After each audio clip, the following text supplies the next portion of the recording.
Good day, doctor. My name is LIM CHEE HERN, and today I'm going to talk about the optimization of an instrument condition for the analysis for mercury, arsenic, antimony, and selenium by atomic absorption spectroscopy (AAS). So the basic chemical vapor generation technique include hydride generation atomic absorption spectroscopy (HGAAS), and today we're going to use this to measure arsenic, antimony, and selenium, and co-vapor atomic absorption spectroscopy (CVAAS) for mercury. The hydride generation technique makes use of the separation of analyte from matrix by conversion to the volatile hydrides and offers a pathway to trace analysis of elements such as arsenic, antimony, and selenium that cannot be determined by conventional methods. So the sensitivity of the technique is due to the ability to determine the level of these trace metals at wavelength below 200 nanometer, a region where there is considerable spectral interference from radicals in conventional flame AAS. The HGAAS technique involves three distinct processes, which is hydride generation and release of the element of interest from the sample solution with the aid of reducing agent. Second is hydride collection, and third is atomization. And there are 6 factors that will influence the yield of the hydrides and the sensitivity of the technique, which include the concentration of the acid, the concentration and type of the reducing agent, the flow rate of the carrier gas, flow rate of the reducing agent, flow rate of the acid, and also the rate delay time of the sample.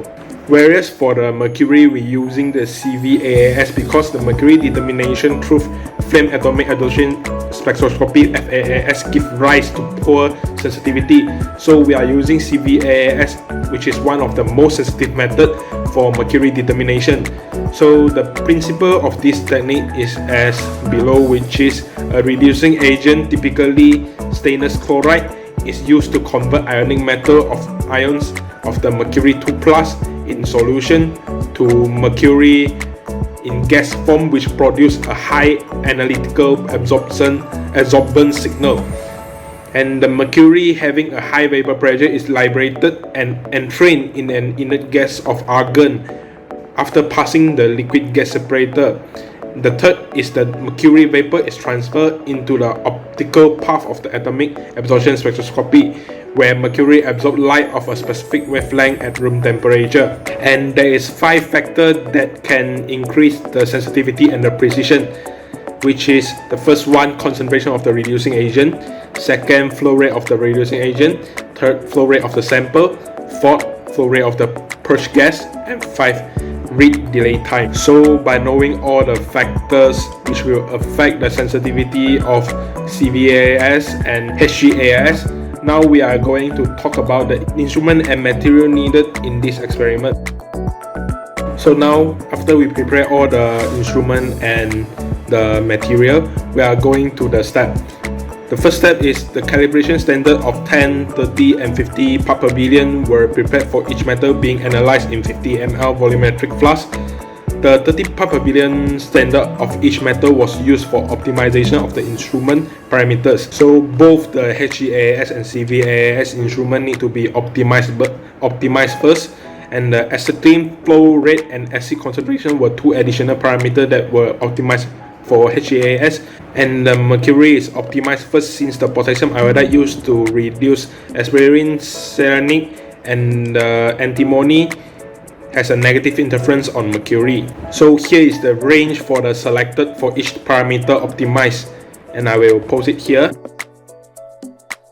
The variety of concentration of reducing agent and acid solution were prepared in volumetric flask by weighing the appropriate masses of the reagent and then dilute it to 250 ml with deionized water. So to determine the optimized concentration of the reducing agent and acid, a 30 parts per billion standard was used, and the AAS was 0 after each modification, and absorbance were measured for each variation in solution.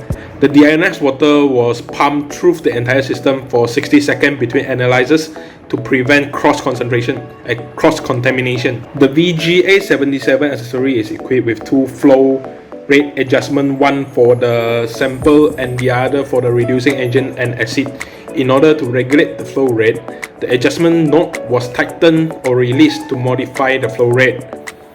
So to determine the flow rate for each solution of the specific uptake tube for the respective solution was placed in a 25 ml measuring cylinder, and the volume of the reagent used in 60 seconds was determined to be the flow rate. The pump tubing internal diameter was also varied to control the effect on flow rate.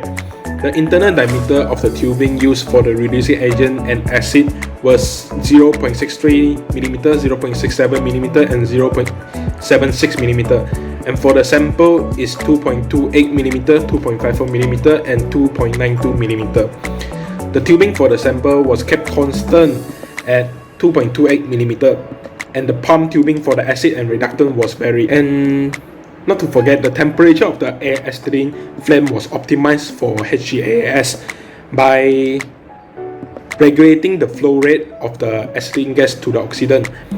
The acetylene and air flow rates were adjusted on the gas control interface of the Spectra AAS software. The flow rate of argon used in the VGA77 was adjusted from the flow gauge on the cylinder. The absorbance of the sample was recorded for each change in flow rate of the acetylene gas and argon. The instrument was zero after each adjustment was made like usual. All conditions were kept constant during analysis, only the parameter being optimized was varied. So the optimized condition for each parameter were determined from those that produce the maximum sample absorption. And this is all for how I developed the optimization of instrument condition for the analysis for mercury, arsenic, antimony, and selenium by AAS. And that's all from me today. Thank you.